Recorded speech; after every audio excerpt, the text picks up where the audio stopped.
Karachi international airport پر صرف جہاز نہیں اڑتے بلکہ یہاں موجود گاڑیاں بھی اڑتی ہیں، اور کراچی ایئرپورٹ پر اس گاڑی میں باقی سب صحیح تھا لیکن صرف نمبر پلیٹ پر اجرک نہیں بنی ہوئی تھی۔ اور جب میں نے اس پیٹرول پمپ سے پیٹرول لیا تو میرے پیٹرول لینے کے بعد اس پمپ پر اتنی برکت ہو گئی کہ کسٹمرز کی لائن لگ گئی۔ اور ساتھ ہی اگر آپ کو مدینہ سے ہول سیل ریٹ پر اس باغ میں سے تازی تازی کھجوریں چاہیے تو یہ ولاگ اینڈ تک لازمی دیکھیں۔ السلام علیکم، آج کچھ مہمان مدینہ جا رہے ہیں تو میں سیدھا کرنگی میں موجود رضوان سویٹ پر پہنچ گیا، جہاں بائک کھڑی کر کے اور یہ پیٹرول والی بوتل اٹھا کر میں سویٹ میں داخل ہوا، جہاں اپنے دوست مون سے سلام کیا، جس نے کہا کہ پہلے بتاتے ولاگ بنا رہے ہو تو میں بال شال بنا لیتا۔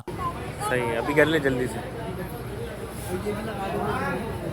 اور میں یہاں اس لیے آیا ہوں کیونکہ مدینہ میں موجود فہیم بھائی کے لیے میٹھا بھیجنا ہے، اور وہ میٹھا ہے حبشی حلوہ، جس کے 2 شاندار سے ڈبے بنا کر ان بھائی نے پیک کیے، جس کے بعد میں نے مون کو حلوے کے پیسے ادا کیے۔ آخر میں اسے تھوڑی سی شرم آ گئی اور اس نے مجھے دودھ کی بوتل نکال کر دی، جسے پینے کے بعد میں پیٹرول پمپ پر پہنچ کر اس چھوٹی سی لائن میں لگ گیا۔ تھوڑی دیر بعد نمبر آنے پر میں نے اس 5 لیٹر والی بوتل میں 1000 روپے کا پیٹرول ڈالنے کو کہا، اور 1000 روپے میں پورے پونے 4 لیٹر پیٹرول آیا، اور میرے پیٹرول لیتے ہی پمپ پر برکت ہو گئی اور کسٹمرز کی لائن لگ گئی۔ خیر پیٹرول کو ٹینکی پر رکھ کر میں گھر واپس آ گیا اور اپنے والد محترم کی اس گاڑی پر سے یہ خوبصورت سا کپڑا اتارا اور پھر ڈگی کھول کر اس میں سے یہ کپی نکالی، جس کے بعد اس جگاڑی طریقے سے پیٹرول کو گاڑی کی ٹینکی میں ڈالنا شروع کیا۔ اور اب آپ کہیں گے کہ گاڑی کو پیٹرول پمپ پر کیوں نہیں لے گئے؟ بھائی جان، گاڑی میں پیٹرول ہی نہیں تھا تو کیسے لے کر جاتا؟ خیر پیٹرول ڈالنے کے بعد میں نے گاڑی پر اچھے سے کپڑا مارا اور پھر گھر آ کر مہمانوں کا سامان اٹھا کر باہر رکھنا شروع کیا، اور میں ایمرجنسی لائٹ سے ولاگ بنا رہا ہوں کیونکہ لائٹ نہیں آ رہی۔ خیر اس کے بعد میں نے سارا سامان ڈگی میں رکھنا شروع کیا، اور یہ عام ہیں جو کہ مدینہ جا رہے ہیں۔ سارا سامان رکھنے کے بعد ہم گاڑی میں بیٹھ کر ایئرپورٹ کی جانب روانہ ہو گئے، اور راستے میں گاڑی کو کھڑا کر کے میں نے سڑک کنارے اس ٹھیلے سے انڈے والے برگر بنوائے۔ اور صحیح کہتے ہیں کہ پردیس گزارنا آسان نہیں ہوتا، ہمارے پردیسی بھائی پاکستان کی ان چیزوں کو بہت مس کرتے ہیں، اور یہ برگر بھی مدینہ جا رہے ہیں۔ خیر اس کے بعد پورے 20 منٹ کی ڈرائیو کے بعد ہم ایئرپورٹ پر پہنچ گئے، اور یہ کراچی کا واحد سگنل ہے جس پر سب کھڑے ہو کر سگنل کھلنے کا انتظار کرتے ہیں۔ ایئرپورٹ میں داخل ہونے کے بعد میں نے گاڑی پارک کی اور سامان رکھنے کے لیے ٹرالی دیکھنے لگا، اور ٹرالی دیکھتے دیکھتے میں ایئرپورٹ کے اندر آ گیا، جہاں سے میں نے یہ ٹرالی لی اور واپسی پارکنگ میں آ کر اس ٹرالی میں سارا سامان رکھا۔ خیر سارا سامان رکھنے کے بعد ہم آگے کی طرف چل پڑے، اور مجھے یہی ایئرپورٹ پر موجود یہ شاندار سی گاڑی کھڑی ہوئی دکھائی دی، لیکن اس میں ایک بہت بڑی خرابی تھی، اس کی نمبر پلیٹ پر سندھی اجرک نہیں بنی ہوئی تھی۔ خیر اس کے بعد ایئرپورٹ پر موجود اس لفٹ کے نیچے آنے کا ویٹ کیا، کچھ دیر ویٹ کرنے کے بعد یہ لفٹ نیچے آ گئی، اور پھر ہم سب اس میں سوار ہو کر اوپر کی جانب آ گئے۔